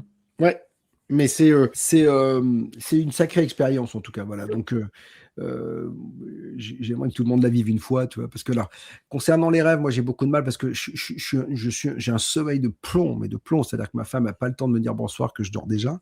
J'ai une chance incroyable pour ça, j'ai un sommeil profond, j'ai pas de problème de prostate, je me lève jamais la nuit, enfin tu vois, je dors mes 8 heures toutes les nuits, enfin je suis une horloge là-dessus, et je me souviens rarement de mes rêves, je me souviens souvent des derniers, tu vois, je veux dire quand et d'ailleurs c'est assez marrant parce que je fais de plus en plus des rêves éveillés, c'est-à-dire que je sais que je suis réveillé, je suis dans mon rêve et je suis acteur du rêve et donc j'arrive à le diriger. Et je trouve ça assez sympa et t'es acteur, tu vois, du film quoi, qui se déroule devant toi. Ça j'aime bien. Mais tu sais, les rêves farfelus où t'as des trucs dans tous les sens, et machin, je m'en souviens de temps en temps, mais c'est très rare quand même. Ça, c'est assez intriguant aussi quand tu te réveilles. Après, j'imagine bien que notre âme, elle se barre la nuit. Tu vois, toi, tu es dans un état complètement endormi et ton esprit, lui, il continue, il se barre peut-être, hein, tu vois. Crois-tu aux vies antérieures? Alors, j'ai beaucoup de mal avec ce concept. Ouais. J'en ai beaucoup parlé sur BTLV, même si je reçois des gens comme Pascal Lafargue, par exemple, qui font des enquêtes absolument incroyables aux quatre coins du monde, qui vont sur le terrain découvrir des choses. J'ai reçu des gens qui avaient des récits d'anciennes vies suite aux enquêtes menées par Pascal. J'ai reçu un général 5 étoiles, si tu veux, qui me racontait des choses absolument incroyables, etc. Mais j'ai beaucoup de mal avec le concept des anciennes vies parce que ça voudrait dire qu'on a tous eu des vies différentes et que ça revient au concept de dire l'âme choisit de se réincarner en ça ou en ça ou en ça. Et moi, tu sais, je suis un garçon très sensible. Je peux pas regarder un film où les gens sont maltraités. Je peux pas regarder un film où un enfant est maltraité. Hier, je regardais un film assez incroyable où c'était je sais plus si c'était en Afghanistan ou en Iran, et des femmes étaient vendues aux enchères et voilà, on les achetait $100, etc. J'étais bouleversé, c'est-à-dire que je disais, je ne peux pas regarder ça, tu vois, ça me voilà, donc la femme qui est vendue là, tu vois, qui est vendue à des moudjahidines, etc. Mais est-ce que tu crois que l'âme, elle a choisi de se dire, tiens, je vais être sur un marché un jour, vendu comme une betterave, tu vois, et comme du bétail. Et d'ailleurs, à un moment donné, il y a une phrase, le mec qui dit, mais laisse tomber, les esclaves, c'est des objets. T'imagines la cruauté physique, enfin, et émotionnelle que c'est. Voilà, c'est juste, je comprends pas qu'il y ait des gens qui puissent penser ça. Je pense que mon âme, alors je ne parle pas sur la vie des autres, mais en tout Ouais. cas, j'en suis convaincue que mon âme a choisi toutes ces incarnations et que ce sont des expériences. Et que l'âme, elle ne souffre pas. Mais en revanche, il y a Très le bien. voile, cette espèce de voile d'oubli au moment où tu nais, effectivement, tu ne te rappelles pas toutes tes vies passées et tu ne te rappelles pas surtout ce que tu as choisi d'expérimenter Ouais. durant cette parenthèse terrestre. Parce que Mais, là, sinon, tu repars tout de suite, quoi, dans certains cas, avec des épreuves extrêmement violentes, éprouvantes, comme tu les as nommées. Donc moi, là, je ne parlerai pas au nom de ces personnes et de ces âmes, mais en tout cas, pour ma propre vie, je suis convaincue que c'est mon âme qui choisit ces expériences. Je sais que ça peut paraître fou à entendre et à conscientiser, mais en tout cas, c'est ce que moi, je vibre, tu vois, par rapport à ça. oui, oui, mais je peux l'entendre. J'ai du mal à admettre, c'est tout, parce que euh, si c'est cela, l'âme est égoïste, parce que, comme tu le dis, elle ne souffre pas, elle vit une expérience, mais la personne dans laquelle elle s'est incarnée, qui a grandi avec elle à l'intérieur, le petit garçon, la petite fille qui est violée, qui est torturée, etc., lui et elle vivent des choses, dans d'atroces souffrances, des choses qui sont incroyables, juste pour satisfaire l'ego de l'âme qui vient expérimenter quelque chose. Tu vois, c'est en cela où je suis un peu perplexe là-dessus, mais après, peut-être que c'est le karma des âmes et qu'elles n'ont pas le choix, tu vois ce que je veux dire. Mais c'est très compliqué pour moi de dissocier l'âme, la conscience et le corps physique, tu vois ce que je veux dire. Je me dis, Mm. mais voilà, quoi, c'est pas possible que si cette âme, je peux pas comprendre qu'un bout de la source, parce que l'âme, j'ai la sensation que c'est un bout de la source, décide de faire souffrir une petite fille, un petit garçon, etc. Enfin, voilà, j'ai du mal avec ça. Mais bon, après, j'ai pas la Mais réponse, encore une fois, hein. j'entends et je n'ai pas la vérité absolue non plus. Comme je le dis à chaque fois quand on m'interroge là-dessus, moi, ce n'est que ma vérité et que Bien mon sûr. expérience de vie.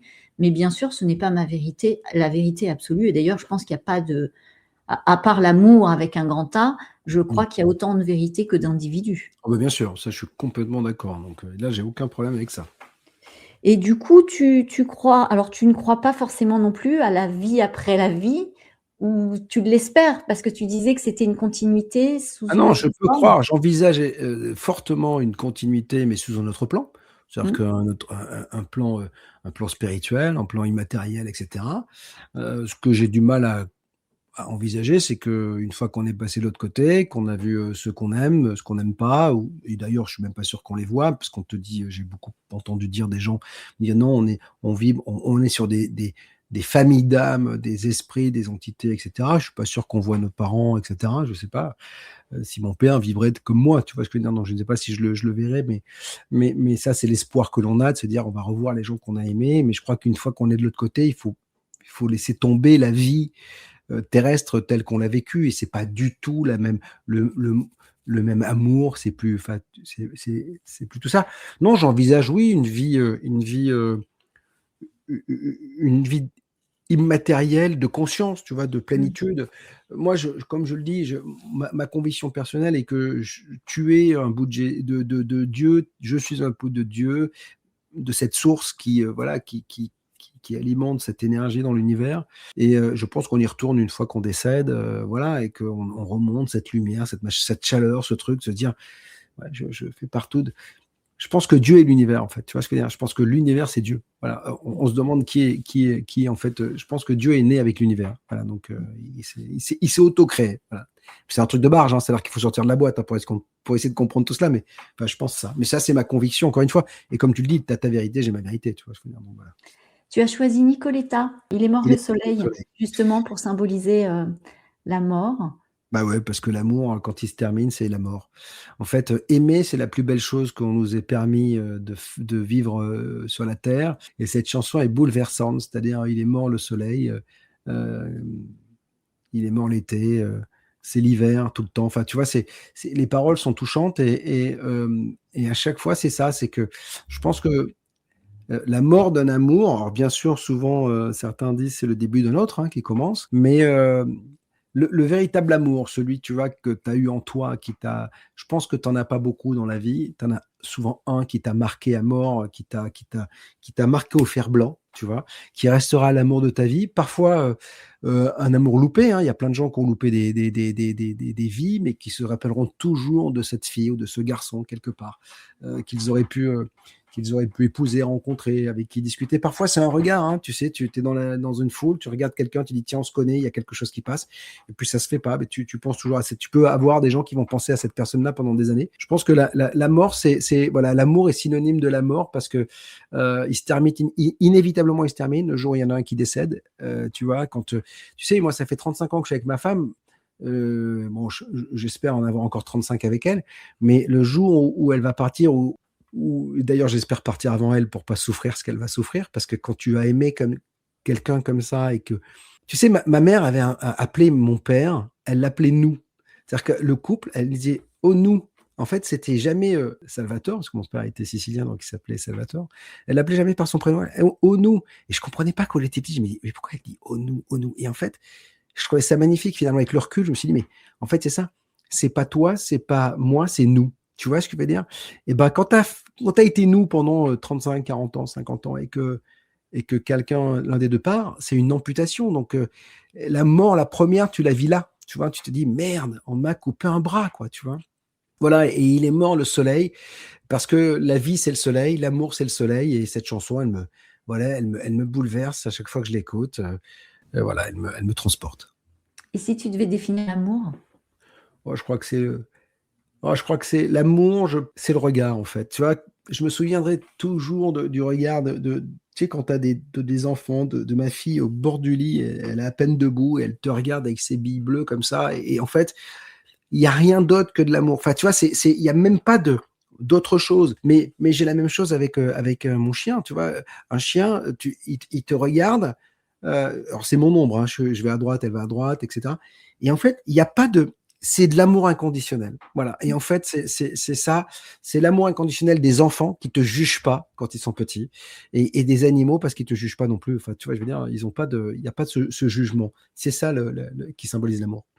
Et du coup, quel papa es-tu? Forcément pas le meilleur, parce que de toute façon, je suis pas sûr qu'on ait toutes les clés pour être un super papa. J'ai essayé d'être le meilleur papa possible, tout en sachant que tu peux apprendre l'astrophysique, tu peux apprendre à piloter un avion, on t'apprend pas à être papa. Donc voilà, et que chaque enfant est différent, et tu peux être papa d'une certaine façon avec ta fille, papa d'une certaine façon avec ton fils. Chaque personne est différente, chaque personnalité. Regarde, on voit bien. Tu as une fratrie de 3 ou 4 enfants, ils sont tous élevés sous le même toit, ils ont tous des vies différentes, des personnalités différentes, etc. Donc tu t'adaptes à ça. J'ai essayé de leur apprendre la liberté, et pour cela, je leur disais, si tu veux être libre, apprends. Parce que je trouve que la plus grande des fortunes, c'est la connaissance. Et je disais toujours à mes enfants, apprenez à l'école. L'école, c'est pas une punition, c'est un puits de science et de savoir. Et je disais à mes enfants, si tu vas pas bien à l'école, je disais, à la fin de ta vie, ton choix, ce sera ça. Si tu vas bien à l'école et que tu as bien travaillé, à la fin de ta vie, ton choix, ce sera ça. Et ils ont compris. Et je leur ai dit, mais vous savez, moi, j'ai pas envie que vous ayez 19, 20 ans. Moi, tu fais entre 10 et 12, tu es dans la moyenne, planqué, tranquille, tu vois, il fait bon. Tu fais tes études, et aujourd'hui, mon fils a fait la Sorbonne, il a fait une école de commerce, ma fille a fait une école de communication. C'était des élèves moyens, mais qui ont fait des belles études. Et je leur ai dit surtout, faites que ce que vous aimez, parce que la vie est longue. Et si jamais vous vous trompez, si vous êtes en souffrance, ça va être compliqué pour vous. C'est-à-dire que moi, j'ai eu la chance de faire un métier où j'allais pas au travail. J'allais au plaisir. Tu vois ce que je veux dire, travailler. Et ben voilà. Donc j'ai essayé de leur inculquer ça. Je crois que j'y suis arrivé. Mais après, ils ont des fêlures parfois, et je me dis, on en parlait avec ma femme à midi, on se dit, tiens, peut-être que à l'adolescence, ma fille a vécu ça, peut-être que ça explique peut-être ce qu'elle vit aujourd'hui, etc. Le problème, c'est enfin, on n'est pas armé pour cela. Enfin, tu vois, on est là. Moi, j'aime à dire que chaque vie est un roman. Tu vois, je veux dire, chaque vie est un livre, et dès le premier jour, il écrit sa vie, son roman, et c'est magique, quoi. Tu vois, je veux dire. Donc, Si tu devais nous donner une ville qui représente, le plus l'amour pour toi? Bon après je vais enfoncer des portes, hein, tu vois?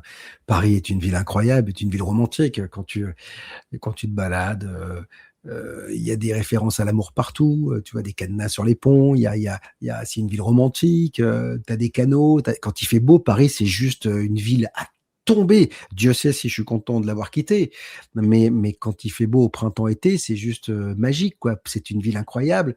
À Noël, quand il fait froid et sec et que tu as toutes ces illuminations, c'est une ville romantique, Paris. Mais après, il y en a d'autres, hein, Venise, j'y suis allé, j'ai trouvé ça incroyable aussi, tu vois? Après oui, des villes qui symbolisent l'amour. Je pense que la ville qui symbolise l'amour, c'est quand tu es avec la personne que tu aimes n'importe où au monde. Voilà, tu vois? Voilà. Ça peut être un village au fin fond de la Creuse. Si tu es avec la bonne personne au bon moment, c'est la ville qui va symboliser l'amour. Tu as choisi Le Vieux Couple de Reggiani Oh, pour illustrer l'amour. Pourquoi ce cette choix? chanson, oh, bah, parce qu'elle est magique cette chanson, il dit une phrase incroyable: «Je ne sais pas où je t'ai connu, c'est à l'école ou au Guignol». Tu vois? Mais, je me rappelle cet ingénu qui avait, je sais plus, voilà, enfin je connais quand je l'entends, je chante par cœur les paroles. Ce vieux couple, tu sais, et à un moment donné, il dit, il dit dans la chanson un truc qui est incroyable, qui symbolise l'amour. Il faut que je me souvienne. «Le plus beau, tu m'as quitté, mais tu ne m'en as pas voulu». C'est-à-dire qu'en fait, c'est la personne qui l'a quitté et il dit: «Tu ne m'en as pas voulu». Et c'est l'amour absolu, tu vois, cette chanson. C'est le vieux couple, c'est tu grandis, tu nais en si, le couple, c'est un morceau de bois, hein. Voilà, et tous les jours, tu essaies de le tailler, de le façonner, de le faire briller. Alors des fois, boum, tu prends une écharpe dans le doigt, hein, parce que si tu veux, ça fait mal, hein. Il est brut le morceau de bois, mais c'est ça. Et cette chanson, elle est, voilà, c'est puis Reggiani, putain, mais c'est pas un chanteur, c'est ce qu'on appelle les interprètes. C'est-à-dire que chaque chanson, il la joue, il la vit, elle est juste bouleversante cette chanson. De toute façon, toute l'œuvre de Reggiani et même ses œuvres au cinéma, enfin quand il jouait, il était bouleversant ce monsieur. Ouais. Et extrêmement touchant. Oh là là, c'est ça, On il faut écouter sa chanson sur la mort quand il dit: c'est pas fini, mon pays, c'est la vie». Waouh! Tu vois ça et tu dis, et il a chanté un an avant de mourir, tu vois ce que je veux dire? Donc c'est juste, pour j'en veux encore, j'en veux encore. Enfin, c'est un cri d'amour incroyable. on arrive à la partie féerique Ouais. de cet entretien. Le bonheur, est très subjectif. Il a plusieurs interprétations. Ces dernières années, on en a entendu énormément parler. Pour toi, quelle est ton interprétation et si tu avais, une recette du bonheur à partager, quels en seraient les ingrédients essentiels? Alors je pense que le bonheur, c'est déjà d'être libre. Et on le voit aujourd'hui au quotidien, dans des pays qui sont en guerre, les gens sont pas libres, bah, ils sont pas heureux, hein, donc voilà. Je pense que la liberté, c'est un peu ce que je te disais tout à l'heure par rapport aux Sénégalais que j'avais rencontrés. Ils ont du soleil, ils ont la mer, ils ont à manger, ils sont libres et tout va bien. Après, ça n'empêche pas qu'il y a toujours des cons qui font des guerres, et cetera, tu vois, dans leur pays, mais voilà, c'est de la liberté pour moi. Le bonheur absolu, c'est la liberté d'aimer, la liberté de choisir, la liberté d'entreprendre, la liberté de, malgré tout ce que l'on peut dire sur la France, c'est un pays quand même où on peut être libre, malgré tout, même si on a des taxes dans tous les sens, on est quand même un pays où on peut entreprendre. Tu vois, j'ai monté BTLV, enfin, on m'a pas interdit de le faire. Alors, il y a de moins en moins de liberté, notamment sur les humoristes. Parfois, on les censure de plus en plus, et cetera. Ça me fait peur parce que, si tu veux, le totalitarisme, quel qu'il soit, me fait peur. Mais le bonheur, c'est ne plus s'emmerder et ne plus subir. En fait, tu vois, voilà, je pense que ne plus subir, c'est-à-dire être acteur de sa vie, ne plus subir les cons, c'est-à-dire qu'on est toujours le con de quelqu'un, hein, tu vois, mais j'imagine qu'il y a des gens qui veulent pas me voir parce qu'ils me trouvent con, tu vois, et ils ont raison. Et si ça leur apporte du bonheur de pas me voir, tant mieux.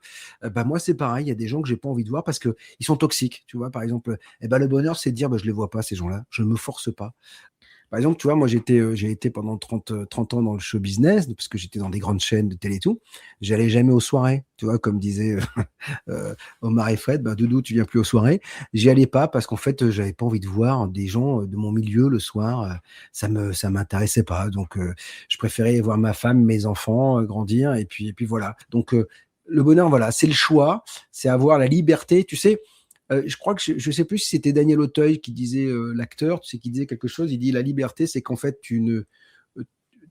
on te propose des scénarios. C'est-à-dire que c'est plus toi qui va passer les castings, et cetera. C'est ça la vie, voilà, c'est le choix. J'ai, 4-5 scénarios devant moi, j'ai le choix. Le choix, c'est la liberté, c'est le bonheur. Je pense que c'est,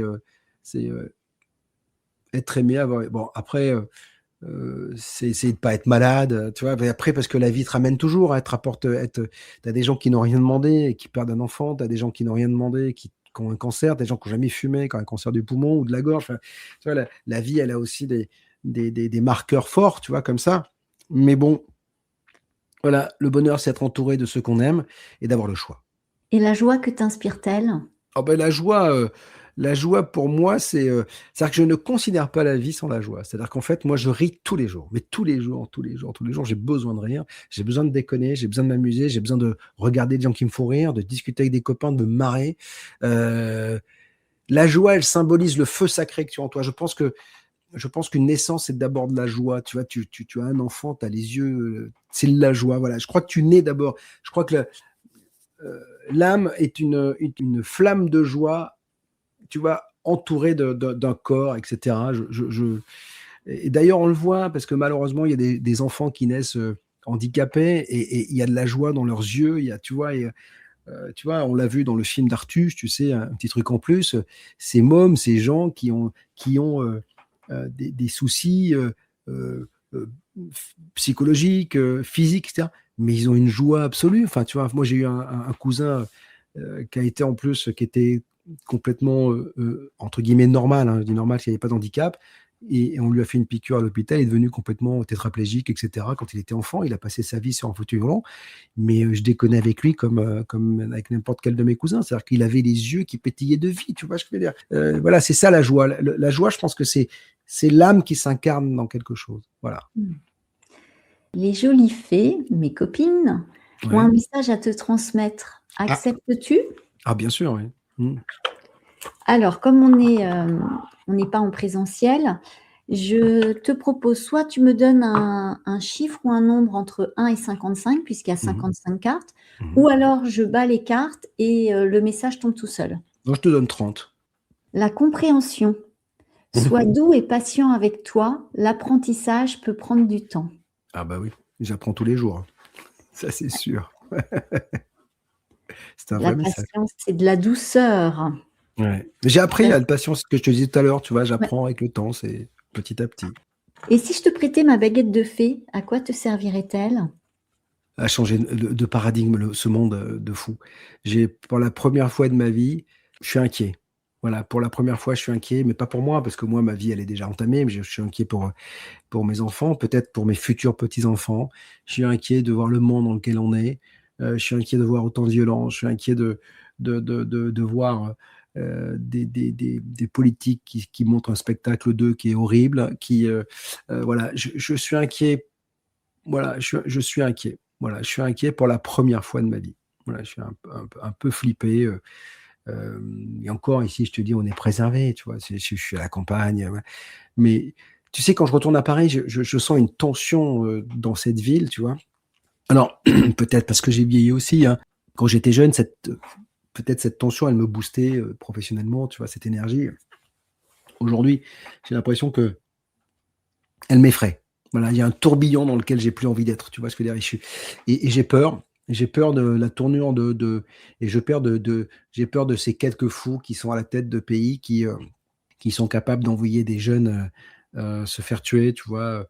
Il y a 1000 morts dans le conflit, russo-ukrainien, par jour, aujourd'hui sur le champ de bataille. Mais OK, eux, ils annoncent la fin de la guerre en juin, au printemps, et ça aurait servi à quoi?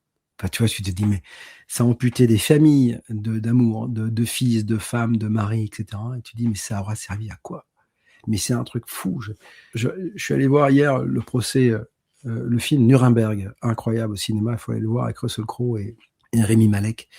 Mais tu vois cette barbarie et tu te dis: «Mais à quoi ça a servi? À quoi ça a servi?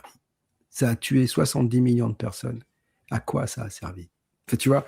Et tout ça par l'idéologie de certains, par les égos de certains, Putain, mais tu sais, Jean-François Clairvoy, l'astronaute que j'avais reçu sur BTLV, m'avait dit un jour, il faudrait emmener tout le monde un jour dans l'ISS, qu'ils regardent la Terre et qu'ils se disent, mais je suis rien du tout dans l'univers et je suis juste terrien. Et quand tu es terrien, eh ben, tu apprends peut-être à le vivre ensemble, tu vois. Tu te dis, je suis pas, encore une fois, américain, espagnol, russe, ukrainien, etc. Je suis terrien. On est sur un truc de barge, on est sur un astre qui avance à 456 km/s dans l'univers, qui revient sur ses pas, enfin, l'univers est en expansion, enfin, on a un truc de fou, et nous, on est là avec nos petites armes à essayer de faire péter ce caillou, tu vois, qui est juste magique, avec des animaux, tu fais de la plongée sous-marine, t'as des animaux incroyables, tu vas dans la jungle, t'as des animaux incroyables, tu vas ici à la campagne, moi j'ai des sangliers, j'ai des cerfs, j'ai des biches, tous les jours je vois tu te dis mais putain, mais merde quoi, on vit sur un truc sublime, arrêtez de nous prendre la tête. Moi voilà, mon inquiétude c'est que je suis pris en otage par ces gens-là, et ces gens-là ne me représentent plus, et ces gens-là, je les hais aujourd'hui, voilà, ils me font Je, mal. je ne les supporte plus non plus. On parlait de liberté tout à l'heure et je trouve qu'on est de moins en moins libre Oui, et que c'est très hypocrite. Notre société est de plus en plus hypocrite, mais d'où l'importance d'essayer de trouver en soi la paix bien sûr. et la liberté, en fait.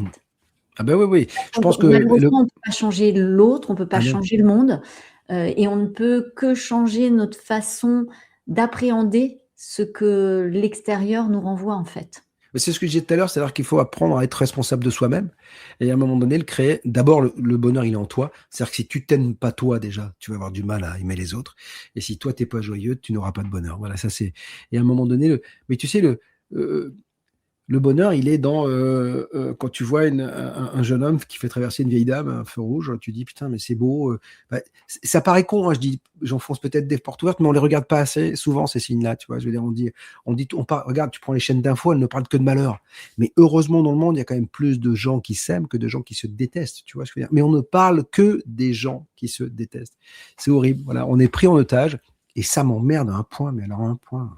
Pour ça, je regarde plus les chaînes d'infos, c'est fini. Donc, Je voulais te remercier pour ce joli échange, écoute. Bob. C'était Mhm. sympa, d'inverser les rôles, Ouais. ce qui est plutôt rare. Bah, j'ai pas l'habitude de parler de moi comme là, hein, donc souvent je fais parler les autres, hein, donc c'est toujours. Mais bon, écoute, voilà, je me suis senti en confiance et bravo pour cela parce que c'est toujours ce que j'ai dit tout à l'heure, c'est que c'est un échange, hein, tu vois, il faut que tu te sentes bien, avoir la confiance et puis tu te livres. Donc voilà. Alors, tu écoutes, une chanson en ce moment, alors je te laisserai la prononcer parce qu'elle est en italien. Ouais. Alors c'est en fait c'est une chanson. Alors je sais la traduire. Elle dit je ne peux pas t'oublier. Voilà. Alors c'était non ti possibilo scordare. Scorda? Voilà, scordare. Ça veut dire scordare, ça veut dire oublier. Mmh. Je ne peux pas t'oublier. Je n'arrive pas. Et en fait cette chanson, bon, moi, comme je suis issu d'une famille sicilienne, si tu veux, je comprends un peu l'italien. Pas tout, parce que le sicilien, c'est un vrai dialecte par rapport à l'italien. Mais comme j'ai été élevé en sicilien, si tu veux, je comprends un peu. Et cette chanson, alors, tu sais, on dit des Italiens que ce sont des Français heureux. Tu vois ce que je veux dire? Parce qu'on se ressemble beaucoup, mais l'Italien, il a voilà, c'est comme disait Nicole Croisy, comme un Italien quand il sait qu'il va avoir de l'amour et du vin. Tu vois ce que je veux dire? Mmh. Voilà, c'est un jouisseur l'Italien. Voilà, il aime bien paraître, il aime bien tout cela. Il a le soleil en lui et en fait, cette chanson, voilà, c'est «Je ne peux pas t'oublier», c'est une belle chanson, voilà, ça t'apporte un peu de soleil dans l'hiver. Voilà. Mmh. Alors on te retrouve sur BTLV aux côtés d'experts et de spécialistes. Quels sont tes prochains invités? Je vais avoir, Luc Marie, qui est un historien des sciences, qui a écrit, YR4 2032, un astéroïde et 11 fins du monde probables, 11 fins du monde possibles. C'est un livre dans la collection BTLV Mystères et inexpliqués, tu vois, parce qu'en fait, voilà, et il nous parle de nous, hein, ce bouquin. C'est qu'est-ce qu'on peut faire, si tu veux, pour éviter tout cela, parce qu'en fait, la plus grande probabilité qu'il y ait une fin du monde, c'est nous, hein. Donc voilà, on risque de faire ça. Après, je mets une très belle émission lundi prochain, les mystères de la météo avec Karine Durand. Karine Durand, qui est une météorologue très, très connue et qui a fait et qui nous montre des nuages absolument dingues, des effets météorologiques de fou. Et c'est une très belle, voilà. Jocelyn F. Keller, Les corps incorruptibles. J'aurai Bernard Baudouin sur la mort, justement. Patrice Marty, L'énigme de la mer Baltique. Philippe Soda, l'OVNI et sciences. Nathalie Balassé, c'est une médium. Jean-Patrick Pourtal, le mystère des deux gens. Pierre-Alexandre Ponant sur l'intelligence artificielle. Voilà, toutes les semaines, on met des nouvelles émissions sur la plateforme btlv.fr. Super. Merci beaucoup, Bob. Merci. Passe une très belle soirée, puisqu'on a Ouais. enregistré en fin de journée. Toi aussi. Mille merci de ton accueil. Et puis, beaucoup de plaisir à avoir fait cette émission. Et puis, j'espère que ceux qui vont l'écouter en prendront tout autant. Merci à toi. Merci à tous de suivre Douceur et Confidence. N'hésitez pas à vous abonner à la chaîne, à liker, à partager. Découvrez également les émissions scintillantes. D'ici là, prenez soin de vous, rayonnez l'amour et on se retrouve très bientôt. Merci.